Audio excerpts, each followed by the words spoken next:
The monk himself is dressed in a Korean robe. The only time in the year.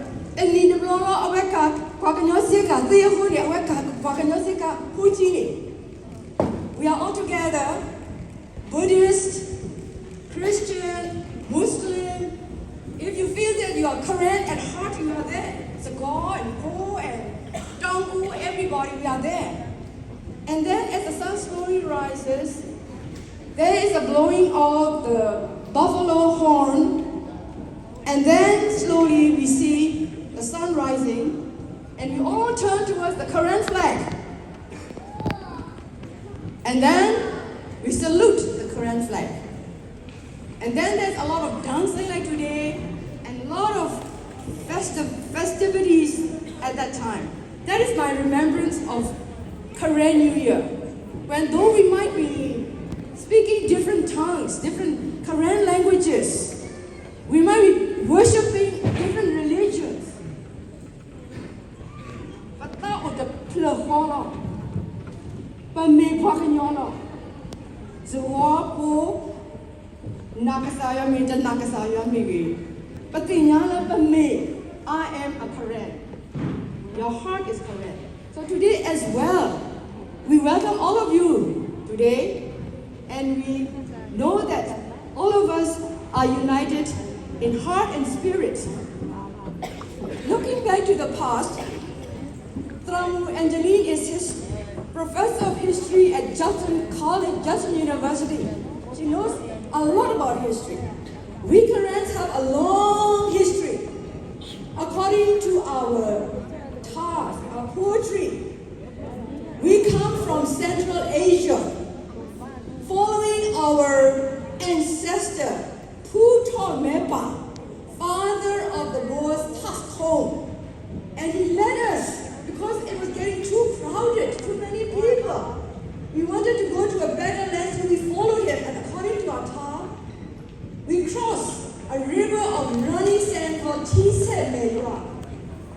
And then we lost Puto Mepa on the way. And maybe because of that, we landed up in Thailand and Burma. If we had followed Puto Mepa, we might have been like the Native Americans, crossed the Bering Strait and come to America at that time.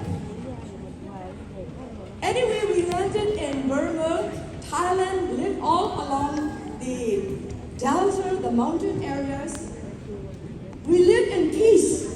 We worked hard. We were farmers, agriculturists.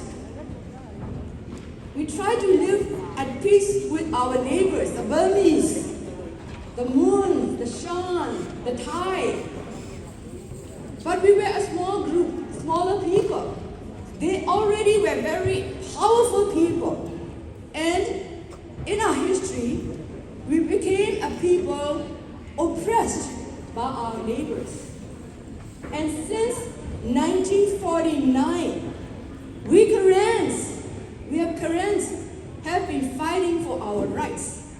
And many people have sacrificed their lives for those rights. Even today, to menida ninya ini, patiba papua kanyoni, paduta, pamara dito, pakaniba, patata bilwon, pamama klesa mala. We are still in a fighting mode because of our history. But we also, if we look back, we are a people of culture. We have our own culture. We have our own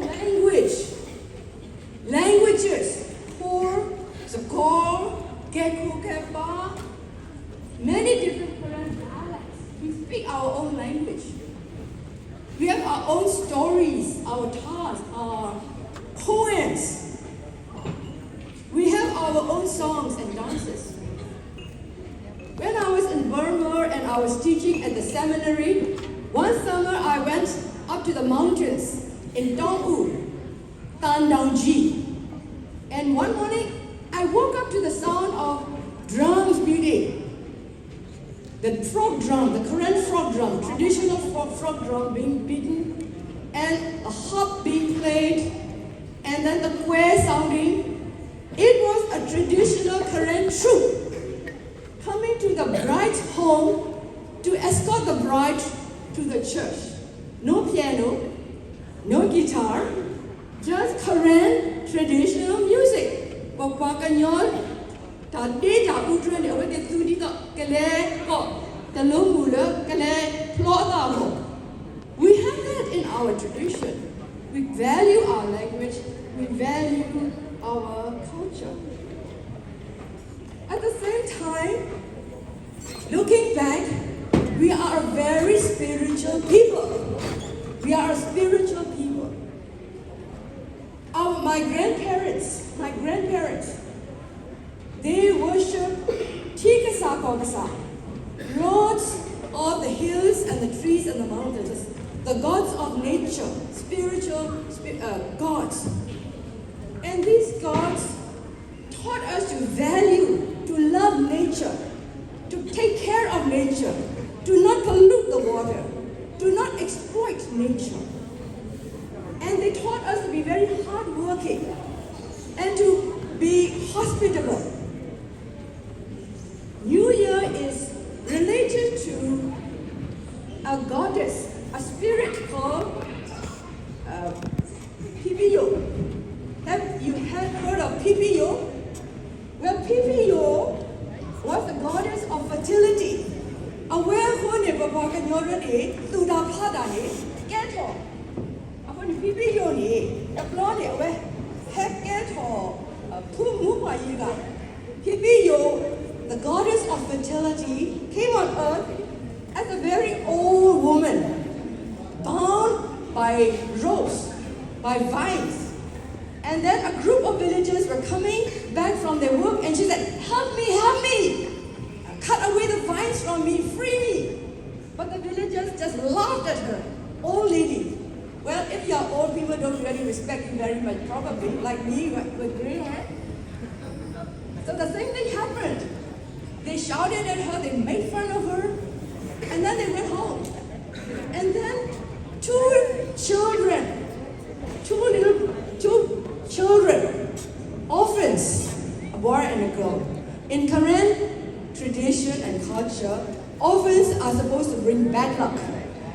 But these two orphans came, immediately saw this old woman, and they ran and cut away the ropes from her. So she's free.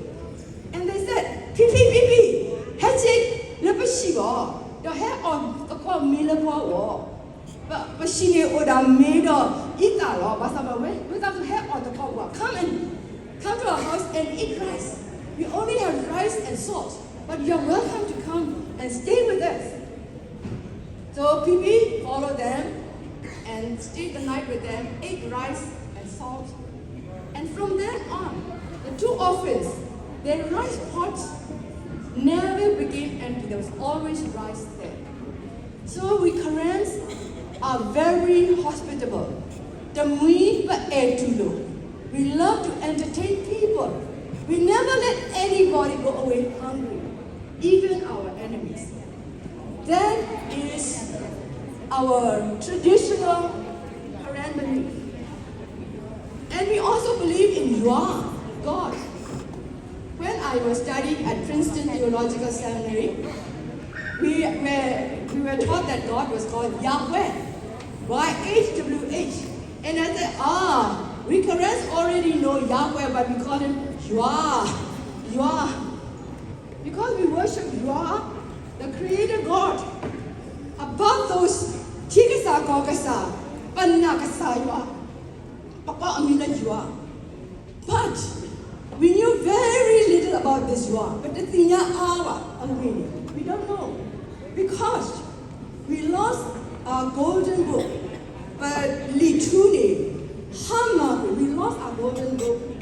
We forgot a lot about Yah. Only bits and pieces we remembered our beliefs about God. But then, the American Baptist missionaries, Adoniram and N. Judson, David Bodman, Sarah Bodman, Jonathan Wade from Francis Mason, and Pu Noe.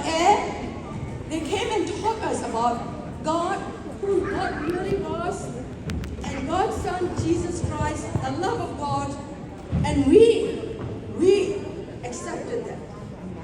But when they put the view away, I didn't know away. We know a lot about Putavu, the first Korean convert. What we know very little about his wife, Noe. And because I am a feminist, I want to tell you about Noe.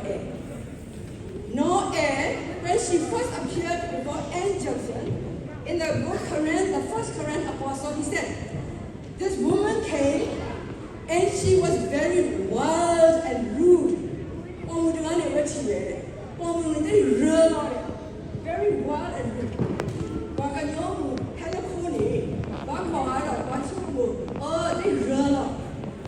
But a few pages, if you turn that book a few pages, you will find Noe is preaching in the Korean villages. Noe is the very first Korean missionary that we had among us. So, the Koreans, I want to quote a bit from scripture that in First Peter, we find this passage, which I like very much. You are a chosen race, a royal priesthood, a holy nation, God's own people, that you may declare the wonderful deeds of Him who called you out of darkness into His marvelous light. Once you were no people, but now you are God's people. Once you received no mercy, but now you have received mercy. The glory in me while let kick la. Pasa Kaine, the style popular Dagapop. The glory to me, the me Wakanyoba, the me Wakanuba. Kaine Puketo, Wakanyo, Wakanyo, look Kasaya and Nokasa, Rita to God's chosen people, holy nation, God's people. And that is why we Koreans were called the Star of the East.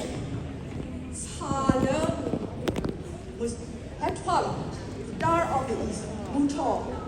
Because once we got the good news of the gospel, we didn't want to keep it to ourselves. We wanted to take it to all the other peoples in Burma. In Isaiah 52:7, how beautiful upon the mountains are the feet of those who bring the news of peace.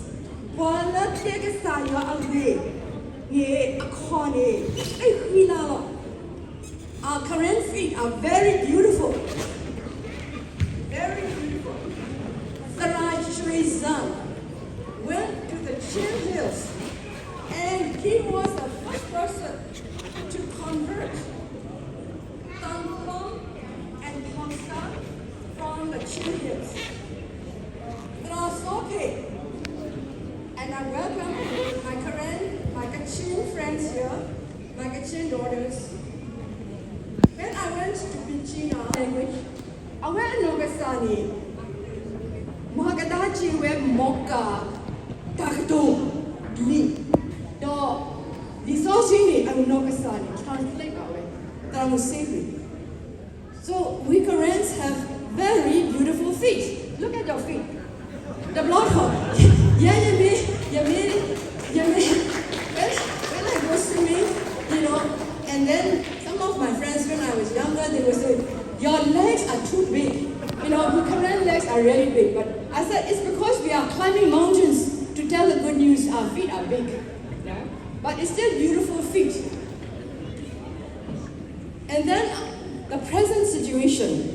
We Koreans are now all over the world. The majority of our people live in Burma, and they strive for their daily food. Another group of Koreans are in the border area, IDP, or in the refugee camps, and then some of them are working. Documented workers, undocumented workers. So they will tell you how many times some of these people have been arrested and deported back to Burma, right? From Japan, from Thailand, wherever they're working, undocumented, no papers. But they have to find work. And then we have people resettled, like many of us here.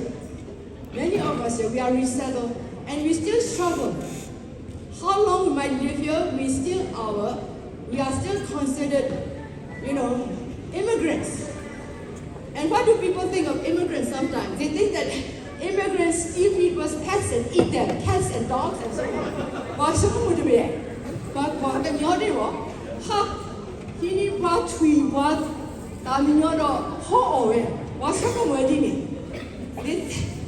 we still face some kind of discrimination. We are not the right color. The color is not right. Our speech, the way we speak is not right. Whatever. So wherever you are, we currently still face a lot of problems. But I want to show you this. This is called a bit dine tongue, a teeter-totter. And what I like about this teeter-totter is that if you throw it down, it just stands up again. It never stays down. It stands up. It is resilient. And this is the present-day Korean. We are a resilient people. Nothing keeps us down. We always get up. Even though we might be oppressed, even though we are fighting the government or whatever, even though we might be in a strange country, we never stay down. We get up.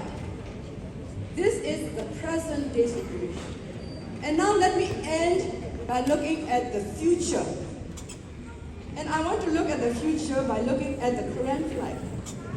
In the Korean flag, you see the rising sun. The sun is rising. It's a new day. It's a new year for us. We have a future of hope. The sun is rising for us. And we look to the future with courage and hope.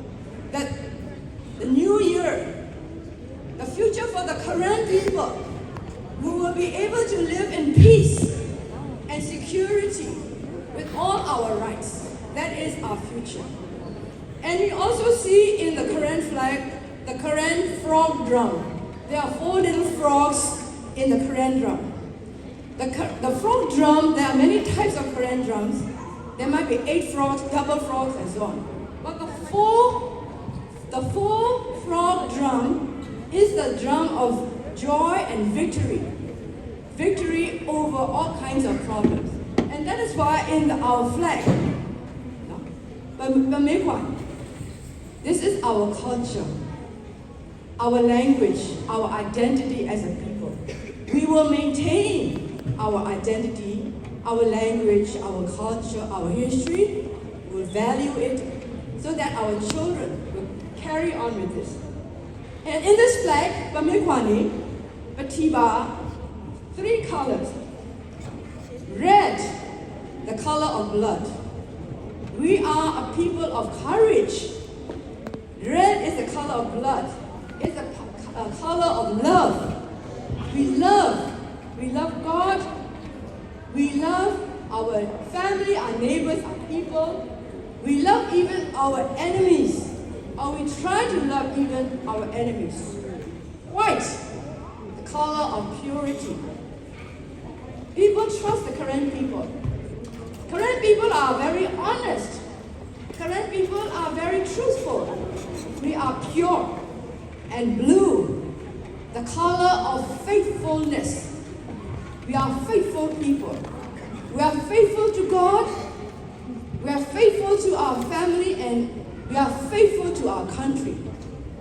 We are now living in America, and as true Americans, we abide by the laws of this country, and we continue to be faithful to God, in the way we act, in the way we talk, and the way we express our faith. May all of you have a very happy New